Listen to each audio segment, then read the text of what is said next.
We have a very large pool of talent already there, close to 300,000 design engineers, designing practically every complex chip which is manufactured in the world. We are looking at developing the complete ecosystem of semiconductors, which means design capabilities, the software part of it, manufacturing the hardware part of it, and talent. We have announced and committed developing 85,000 talent, which includes engineers, BTech, MTech, PhD, and technicians for managing the clean rooms, working out the machines, the entire spectrum over the next 10 years. The construction of the first plant started in September 23. The entire world has developed a very big amount of trust on India. We have signed memorandum of cooperation with US, with Europe, with Japan on semiconductors. We are working with the South Korean government and South Korean companies. It's like practically every possible company wants to collaborate with India in one way or the other. So we don't think that it's a battle. We think that there is enough for everybody. I was trying to become the Minister of Telecommunications in India, and I just got demoted. All right, let's get cracking. My name's Nicholas Thompson. I'm CEO of The Atlantic. I will be the moderator and facilitator today. We should have an amazing, extremely important discussion about the hottest topic in the world, which is chips. Very exciting geopolitical implications. We're going to be talking about manufacturing, but also packaging, supply chain. We have incredible people on this panel. We have three incredible ones. We might have a fourth incredible one who'll be showing up depending on the traffic situation outside. But let's get cracking. So, Arthi Prabhakar, she is the director of OSTP for the Biden administration. In the green room, she was asked what company she worked for, and she said the U.S. government. That's a big one. We have Ashwini Vaishnaw, who is... This is amazing, guys. Minister of Railways, Minister of Communications, Minister of Electronics, Information Tech of India. He does one-on-ones with all of his 1.2 million direct reports every week. And we have Chris Miller, who is an associate professor at the Fletcher School of Law and Diplomacy, and who wrote the best-timed book that anybody has written since my friend wrote a book about Osama bin Laden, published September 10th, 2001. He wrote a book about chip wars right before U.S. industrial policy was announced. So let's get going. So, Director Prabhakar, United States, the last year, has been rolling out a series of policies to build up chip industry in the United States, maybe to slow down the chip industry in some other countries. Let's start this out by explaining where we are, very quickly what's been rolled out, and very quickly what's to come.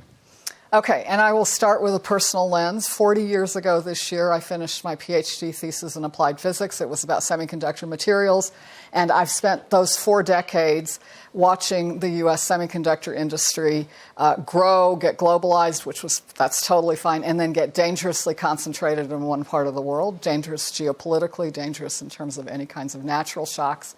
And for decades, we knew this was happening. It was a concern. It was a national security concern. It was an economic concern. And then to my surprise and delight, in the summer of 2022, on a bipartisan basis, Congress passed the CHIPS and Science Act, which took the first really significant step that the government has ever taken to focus on semiconductor manufacturing in the United States. And that was a package of $52 billion. About $39 billion of that is manufacturing incentives to bring leading edge, but also critical other critical other nodes of semiconductors and make sure that they were in the United States and part of still a global ecosystem. And there's an additional, the rest, that was $39 billion, the rest is R&D, because we all understand that this is a fast-moving, technology-intensive business. That work is getting executed largely by the Department of Commerce under Secretary Gina Raimondo's leadership, and they have moved with urgency and focus, and I think with just great professionalism to take these financial tools to achieve what is a national purpose. So that's what's going on. I think it's important for the semiconductor industry in the U.S., but it's also critically important for the world, because semiconductors are the underpinnings for the entire information revolution. So every time you hear about artificial intelligence here at Davos, you're hearing about something that's been enabled by the semiconductor revolution. And so it's important, I think, for the whole world. And we are very clear in the work that we are doing, that we're doing it for U.S. economic and national security advantage and purposes, but we also want to do it with our partners around the world. So let's stay on the point about it being good for the world. So certainly there's at least one country with more than 1 billion people that probably doesn't love all this. There must be other countries that say, wait a second, U.S. is dumping, billions and billions of dollars in their chip industry. We're not so psyched about that. Now the U.S. is going to have be subsidized, just as we're always complaining about other subsidies elsewhere. How is this something that's good for the world when it's so U.S. specific? Well, first of all, we were really the only country that wanted semiconductor manufacturing that wasn't subsidizing manufacturing. And it just became table stakes because of what other nations were doing. If you want semiconductor manufacturing, especially at the leading edge, it has to be supported by the government of any country. And so and in fact, if you look at the scale of the subsidies in other parts of the world, this is not that huge. But again, I want to be really clear that this isn't about saying, Fortress America, we're going to put up the gates and just do everything here. We know that this is a deeply globalized industry, and what we want is for it to work and for supply chains to be robust and to have those manufacturing jobs in the U.S. as well as other parts of the world. All right, well, Minister Vaishnaw, I can just ask you this question. The U.S. passes this industrial policy. Do you like it in India? In fact, I asked someone the other night at dinner, and I said, the minister in India likes U.S. industrial chip policy. And they said, oh, yeah, probably, because anything that wrenches it out of East Asia means there's more room for India to play. There are more things to get involved in. Is that accurate? We don't look at it that way. Mm-hmm. We look at this entire semiconductor mission, we call it India Semiconductor Mission, in a very comprehensive way. We know that this is a very important industry which India is the right place for developing it because we have a very large pool of talent already there, close to 300,000 design engineers, designing practically every complex chip which is manufactured in the world. So it's very natural to move on to the value chain and move towards manufacturing. So we are looking at developing the complete ecosystem of semiconductors, which means design capabilities, the software part of it, manufacturing, the hardware part of it, and talent. In our program, we have announced and committed developing 85,000 talent, which includes engineers, BTech, MTech, PhD, and technicians for managing the clean rooms, working out the machines, the entire spectrum over the next 10 years. And within the short time span, we announced this policy in January of 2022. It's just 24 months now. And within this short time frame, we have tied up with 104 universities, redesigned the entire course curriculum, tied up with international institutions, including University of Purdue. We have had the first plant which was announced during Prime Minister Modi's US state visit, June 23. And within 90 days of that announcement, the construction of the first plant started in September 23. So it's a very rapid progress, very focused.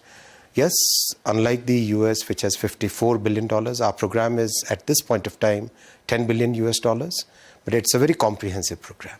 And is the ambition that in 10 years you will be manufacturing the most cutting-edge chips? Or is the idea that in 10 years you will just have a much bigger, larger role throughout the chip process? So all the experts that we have been discussing with, they say that the entire semiconductor market has evolved in a very interesting way.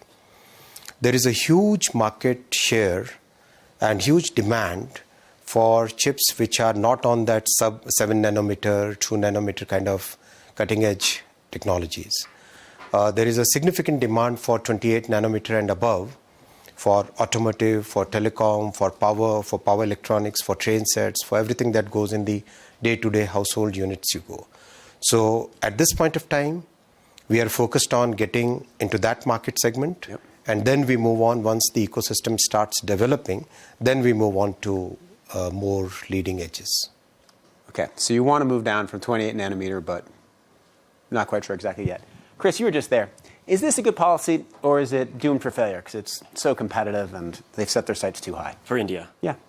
Well, I think for India, you've got to look at the historical context. Taiwan, South Korea started a half century ago developing their chip industries, and today they're among the world leaders. And so I think there's no doubt that India is beginning to follow that path. There's a lot of interest among investors at really every stage of the supply chain in India, and that's really positive. You see Apple shifting iPhone assembly to India. You see design firms investing in India. You see announcements of assembly manufacturing facilities. But I also think it's going to take a long time because these processes always take a long time. And so you shouldn't expect the supply chain to reorient itself overnight, because there were tens of billions of dollars every year for the past several decades invested in the supply chain the way it's structured today. And so if you want to shift it, it's going to take a long time. Well, let me ask you then this way.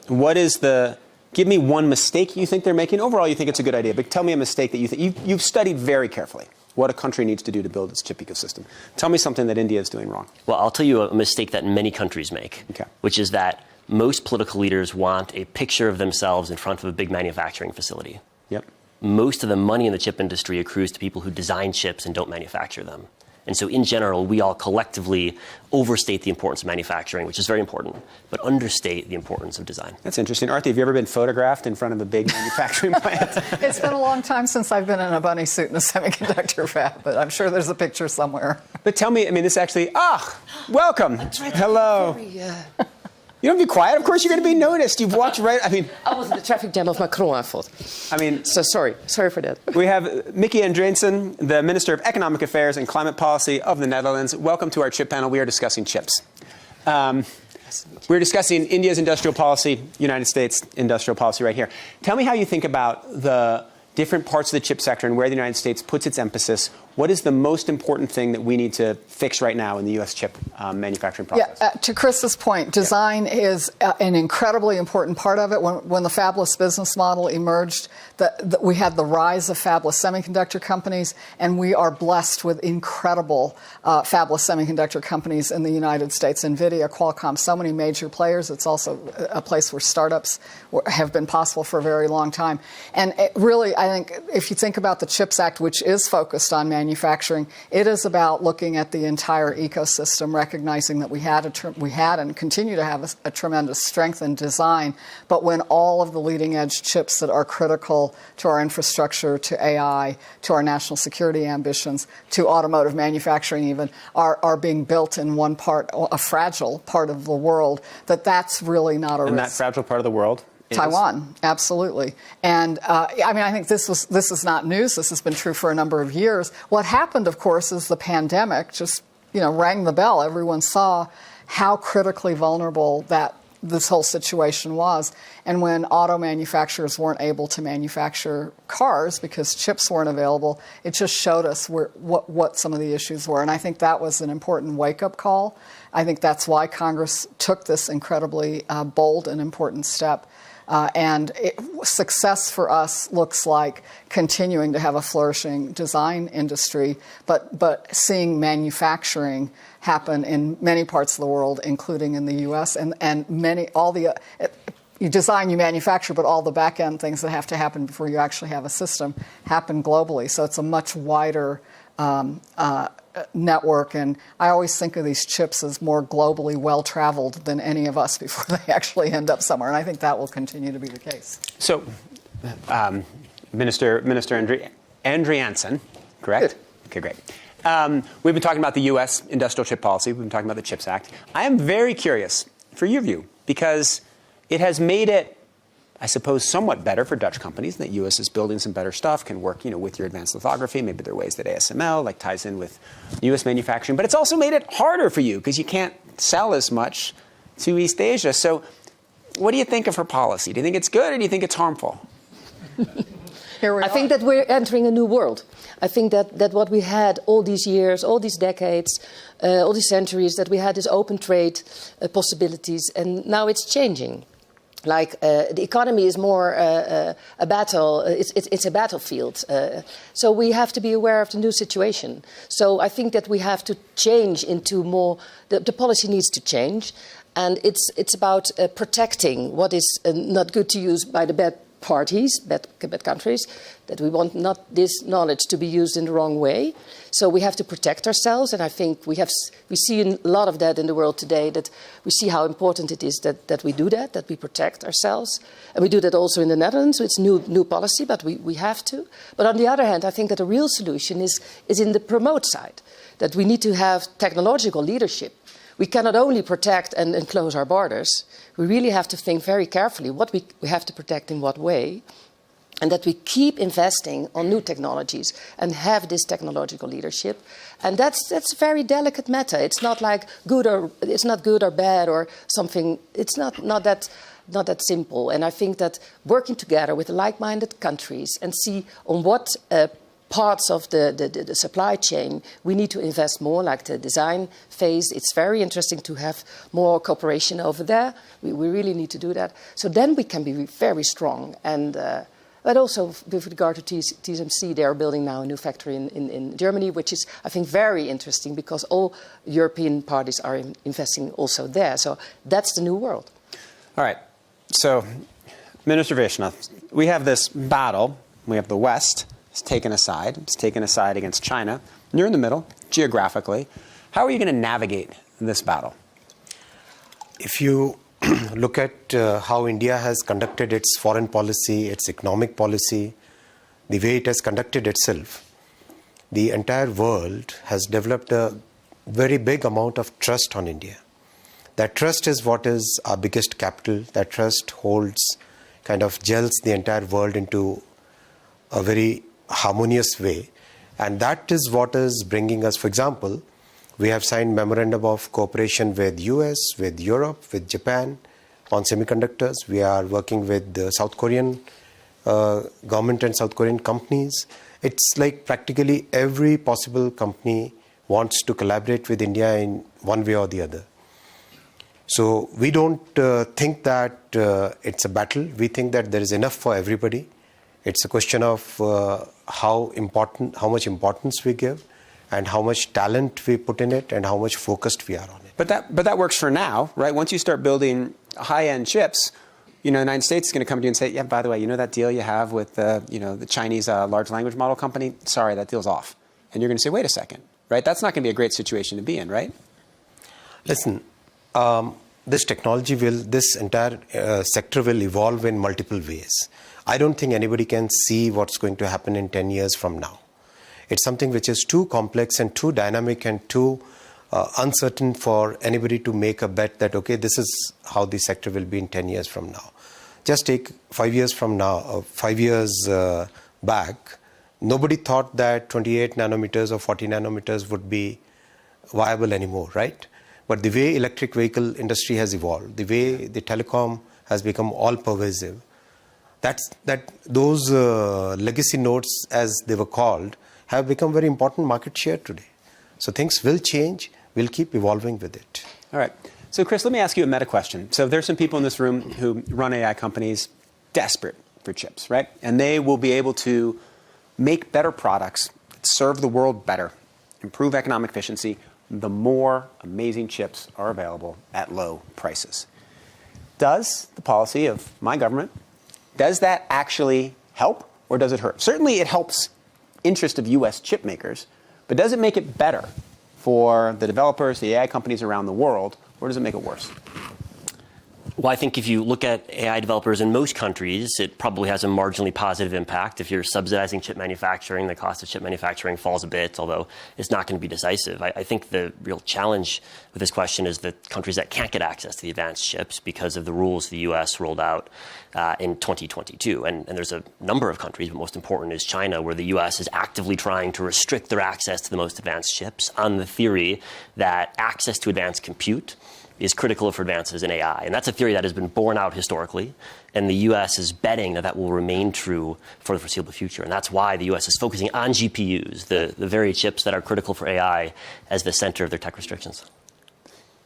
Okay. So you think that it's generally a net positive because most of the AI companies are there, but it's terrible for Chinese AI companies? I don't know if it's terrible. It's certainly a headwind. So let me run a theory by both of you. So I've been I was at actually 2 events now where different people have made the same point, and they've said, actually, the U.S. restrictions have just been good for Huawei, right? Because there are big AI companies. Right? We've all been in panels with Kai-Fu Lee, and he's just released a large language model. It's now 2nd on the Alpaca leaderboards. It's 8th on the Hugging Face leaderboard. It is clearly working. And they are using chips, most of which were stockpiled before the U.S. ban went into effect. But the argument that he and other people have made is, look, they're going to make the chips, so now they're just going to Huawei, right? They're not buying from NVIDIA. They're not going to ASML. And Huawei's just going to build up its capacity much faster. So we're going to have the world completely split, and we're not really going to set China back. Well, I think there's a lot of uncertainty, but I would say a couple things. One, Huawei's production capacity is probably not going to be that high this year. We'll see where it is next year. Second, the quality of those chips are probably worse than NVIDIA's. Third, every AI model in China has been trained in an NVIDIA ecosystem. And so there's going to be switching costs, which is why in the US and the rest of the world, people aren't switching. And so when you put all that together, I think it's pretty clear that there are costs involved. Now, is it insurmountable? No, it's not insurmountable. Is it going to totally stop AI in China? Obviously not. But is it going to throw sand in the gears? That's the theory of US policymakers, and it seems pretty plausible to me. Yeah, I think that's exactly right. And none of these regulations or export control policies are absolute or complete, but it's about slowing and creating time for us to be able to advance and understand and be able to shape the direction that AI is going, especially for national security purposes. And I want to come back and put this conversation about export controls in context. The semiconductor market is vast. It's over $500 billion a year in revenues. And what we're talking about here is some of the most advanced technology components, the GPUs that power the most advanced AI. And that is a very deliberate strategy on the part of the United States that's focused on a specific set of components, some of the underlying manufacturing technologies that are key for those advanced process nodes, and it is specifically designed at aiming at the national security capabilities, the military capabilities that China is building on top of AI. A decade ago, I was running DARPA, so I know how important artificial intelligence is going to be to the next generation of military systems. Those components are how you get there. And, just for the United States, it makes no sense that our most advanced AI components should be helping accelerate China's military ambitions. And I think that's the very specific target of these export controls. Can I stay on this for a second? Because it's a topic that really quite interests me. And it's the degree to which, and either of you, anybody here can answer this question, which is the degree to which one thinks the U.S. policy is based on slowing down China as an economic competitor, slowing down China as a potential military competitor, or third, developing capacities around the world in the event that China eventually controls TSMC? I will tell you that the purpose of our export control policies is national security. And then I will also tell you that in the world in which we operate today, information technologies and now this wave of AI are so integral to both economic progress and military and national security capabilities that working on the national security front, of course, has economic implications. So we seek to be of course, we're going to be economic competitors with China. Everyone around the world is in an economic competition. But that's about the marketplace. Military and national security matters are definitely in a different category. So of those two categories of military concerns, number one, being worried about Chinese military advancements, and number two, being worried about our own capacity to develop advanced chips in the event that China were to control TSMC, which of those two is more important? Well, I think the Taiwanese location first of all, Taiwan's just done an amazing thing over these multiple decades that they've built the capacity. And watching TSMC become such a leader and driving the leading edge of the semiconductor technology, you just have to admire that. I think that's really quite amazing. But the fact remains that when so much of the capacity at the leading edge and so many of these important chips, especially for AI and advanced military systems, go through there, it's just a bottleneck. And I think that's the fundamental issue. So that is part of the motivation, obviously, behind the CHIPS Act. Let's put a number on that. 90% of the most advanced processor chips are made in Taiwan. Your smartphone processor, your PC processor, almost every single AI processor. So to talk about concentration, this is vastly more concentrated than the oil market. And unlike oil, chips aren't fungible. You need the exact specific type of chip. So if there were a disruption in Taiwan, a blockade or a war, Bloomberg last week estimated the cost at $10 trillion. Even if they're 10 times the right number, it's still vast. And so even if you think it's only 10% likely, your willingness to buy insurance should be pretty expensive. And I think that's essentially what the U.S. CHIPS Act and the EU CHIPS Act and the Japanese policies, they're insurance policies against the worst case scenario. Minister Andriansen, does it help you sleep at night to know that if anybody were to threaten ASML, the United States military would come to your defense? I sleep better at night. Let me rephrase it. What do you want to ask? Let me rephrase the question. Explain how you think about cooperation across Europe now that you're part of the European Union, because clearly you do the advanced lithography in your country, but in the ASML machines, you're taking parts from Germany, you're taking parts from Zeiss. Explain how you think about the geopolitics of Europe as it comes to your chip manufacturing. And I think that the CHIPS Act is a very good strategy for the European Union for different reasons. It's the first time that we really choose that we need to have a supply chain which is of such strategic importance. So it's a learning procedure as well. So we say that we have these goals and we want to achieve it together, which I think is amazing. And I think that Europe should do that more with regard to these critical technologies we have and we need for the future. So that's, I think, the main point. And the second is that the chips are the most important products to act upon because of the dependencies, because of what we see of the risk for national security. And with regard to ASML, it's a Dutch company. I'm very proud of that. But it's really a European company, as you mentioned, because I think they have 800 or 900 suppliers, and they're very small and they're very big in size, et cetera, et cetera. So they're very much connected.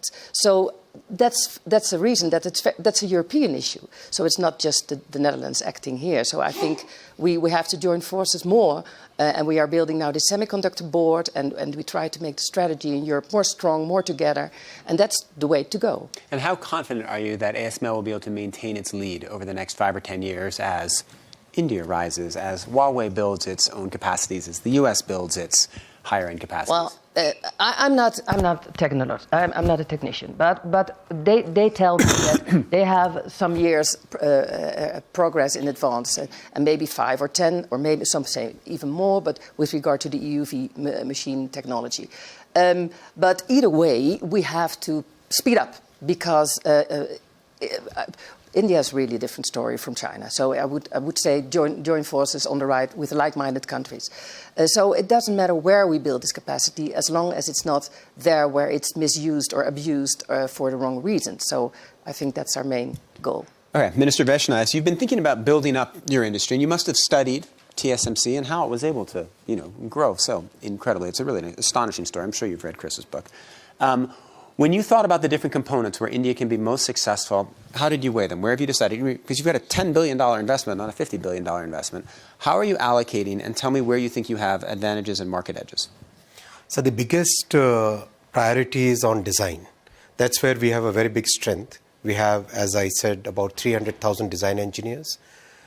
In design, we are advancing from being a back office to actually producing complete chip, or rather actually designing the complete chip, to going out to the customers, taking the concept and then developing the entire chip. So that's a very important journey. So this is very big focus for us. The second big focus for us is to make sure that talent for all parts of the ecosystem gets developed. And in that, it's very important to continuously upgrade the course curriculums. It is very important to make sure that we are connected with the companies which are working on it. For example, Applied Materials. We've worked with them and they have approved a $300 million investment in India where they have set up a big base where they're designing the equipments, and that's an important point for ASML also. They are designing the equipment, manufacturing the components there so that their own supply chain also becomes resilient. So there is a lot of collaboration. There's collaboration with another company where they have set up their most advanced training system called Semiverse, which will be used to train about 6,000 technicians in India in semiconductor manufacturing. So those kind of collaborations are what we are focusing on. It makes a lot of sense. Director Prabhakar, what would it take for the U.S. to decide to flip its policy, to say, you know what, just flip the export control part of the policy, not the, invest in U.S. chips, but to say, you know what, we're not going to ban them from selling their stuff and using their stuff to China. In fact, we're going to let Kai-Fu buy all the chips he wants from NVIDIA. What does it take to get there?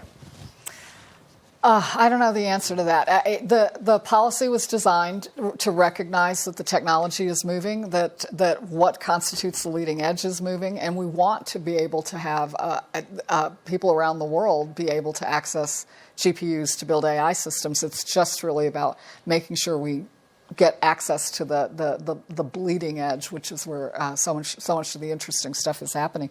So we've already adapted those regulations once. You mentioned that they originally came out in October of 2022, and a year later we updated them. And I think that will continue because this is the chip technology is moving fast, but of course AI is morphing even as we speak. And so I think that will be an evolving landscape. And I think it's hard to speculate about the answer to your question. Well, fortunately, we have a professor here who's paid to speculate. So, Chris, do you foresee any plausible scenarios where, maybe let's not make it as pie in the sky, where the U.S. lifts all its export controls, but where the direction of the tension over chips reverses, and instead of kind of being pulled more apart, we start to pull more together? I think the technology is downstream of the geopolitics. And so there's lots of people in the chip industry who say, can't we sort this out? And if it were just a chip question, I'm sure you could sort it out. But it's not a chip question. It's a political question. It's about the military balance in East Asia. It's about China's ambitions. It's about the U.S. position. And until those issues are sorted out, which might take years or decades, I think the entire technology competition will be structured by that fact. And so there's no easy fixes here because the core issue is the hardest issue in international politics. And do you think that the U.S. will be able to maintain, or the West will be able to maintain its lead in bleeding edge technology as we get ever smaller? Well, nobody knows because we're predicting the future. But if you ask me, would I rather bet on an ecosystem selling to 80% of global GDP or an ecosystem selling to domestic China GDP, 20% of GDP, I think I'd pretty obviously bet on the former. Mm-hmm. All right.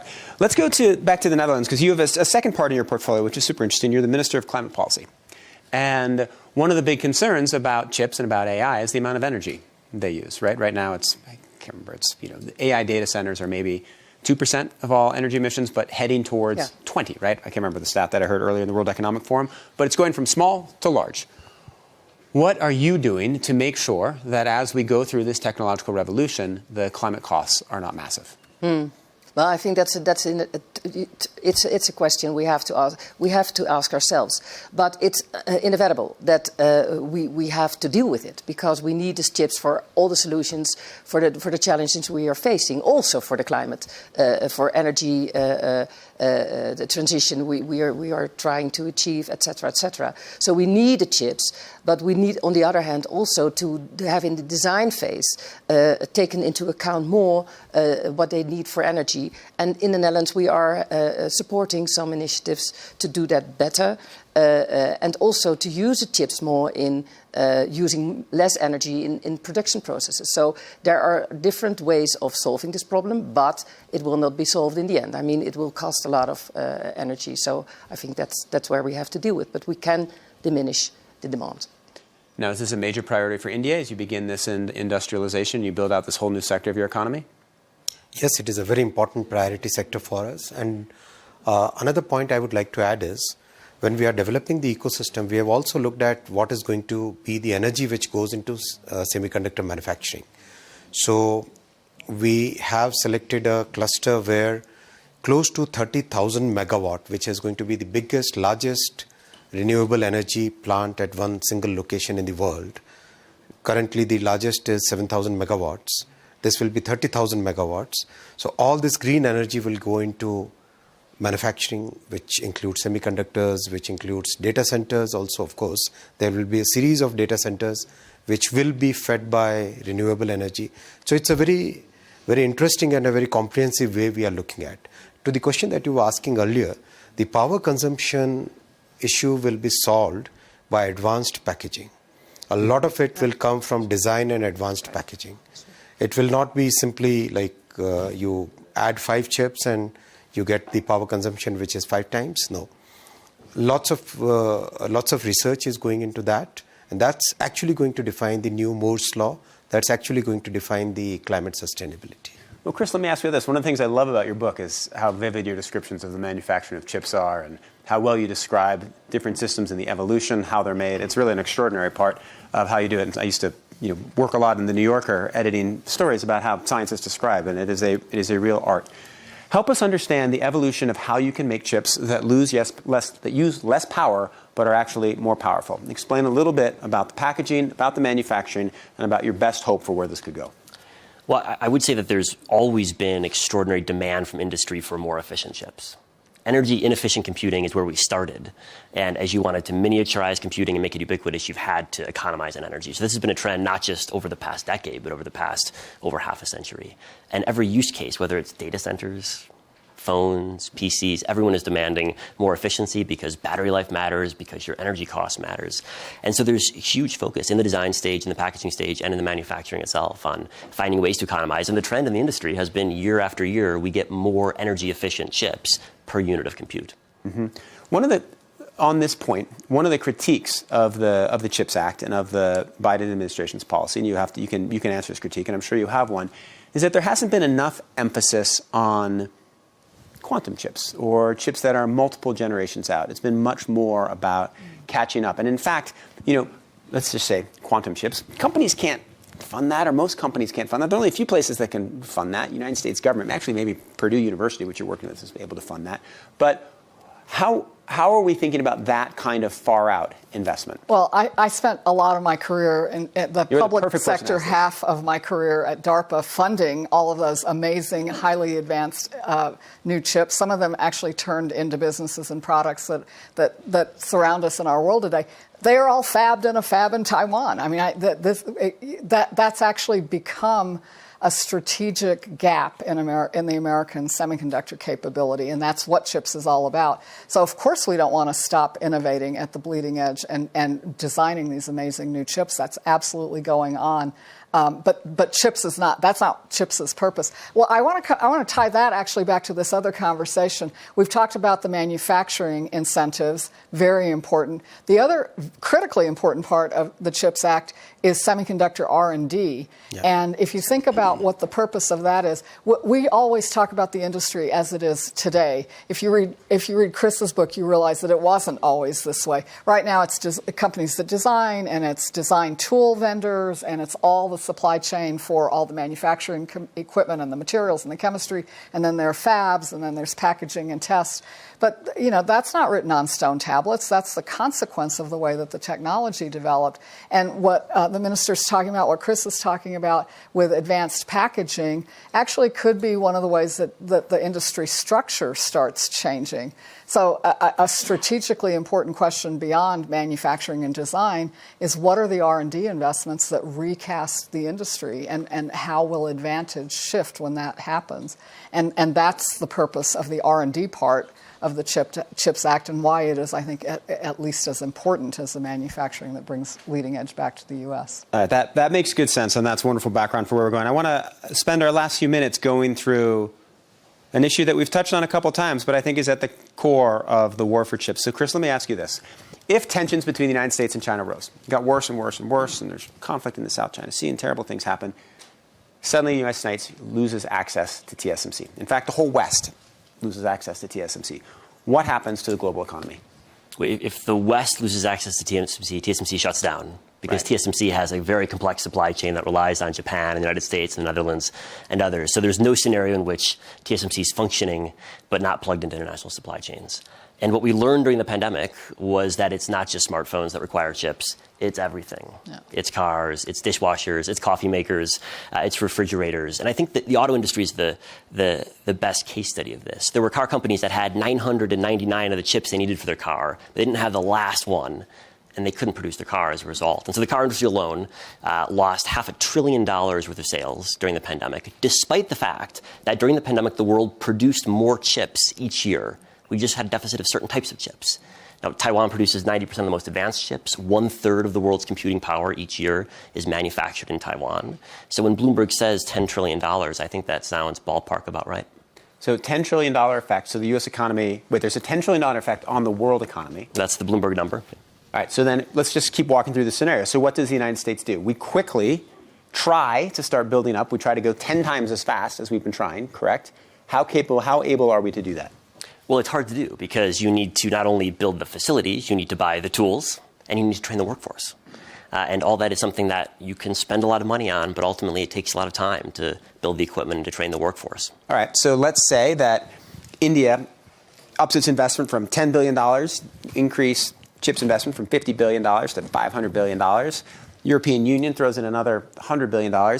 If all that were to happen, how long would it take for the United States to be, or for the West, to be able to survive the loss of TSMC? I mean, it would be measured in years, and in each one of those years, you would have $1 trillion or multiple $1 trillion hit to world GDP. And so every year in which the U.S. catches up, the amount of leverage over TSMC does decline, correct?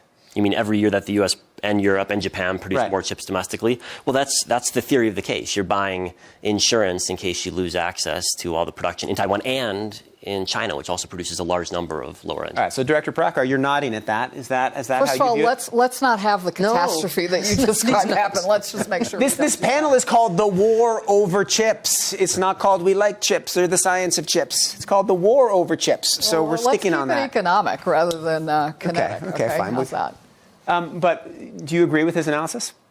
I think Chris is really thoughtful on this, and I think it really points to how important semiconductors are in the economy, and then this dangerous concentration. That's exactly what the CHIPS Act is taking action to address. And do you have a sense of the time frame in which the West can become wholly resilient and independent? Well, wholly resilient enough, right? I mean, perfection is not in the cards, but we can certainly get to a less vulnerable spot than we are. And it's not just the West, it's really the whole globe that is so critically reliant on this one geography right now. And it is years. But, it's like Napoleon in the trees. When you know it's going to take a while, start now. And that's why it's so important that we have gotten started. Wonderful. All right, well, we have just a couple minutes left, and I'd like to end on a note of optimism. So I'd love to go around and have each of you talk about what you are the best case scenario that you foresee, like the best reasonable case that can take us away from a pretty tense situation that we've been talking about. So, Minister Andreessen. Yes. Well, let's keep it for myself. A small country, the Netherlands, we thrive by trade. For decades, for centuries, our economy is dependent on trade, on open trade, and that's changing now. So it requires a new perspective, and I think that we can only do that because with the trade becoming less and the open trade is not open anymore. It also concerns welfare in the end. So it will have an effect. So we have to act carefully. And I think that talking about this and having the right leadership, not black or white, not the war zone, but sensible strategy, working together, finding the like-minded countries and parties and companies to build up these capabilities is the right thing to do. So, yeah. Mr. Vaishnaw? I would echo the point that finding right-minded, the countries which can collaborate with each other and speeding up the collaboration, making sure that the countries which can contribute more, they get that opportunity, they get that investment, they get that technology. That would be the best case scenario for the world economy. And that is also a very good scenario for the economy of India. Of course. Chris? I would agree with that. I think the good news is that's already happening. Mm-hmm. People talk about deglobalization, but I see Intel investing more than ever in Ireland and in Germany and in Israel, TSMC investing in the United States and Japan. Deglobalization is not the story in the chip industry. There's bifurcation into a China sphere and a non-China sphere, but the rest of the world is getting more globalized than ever.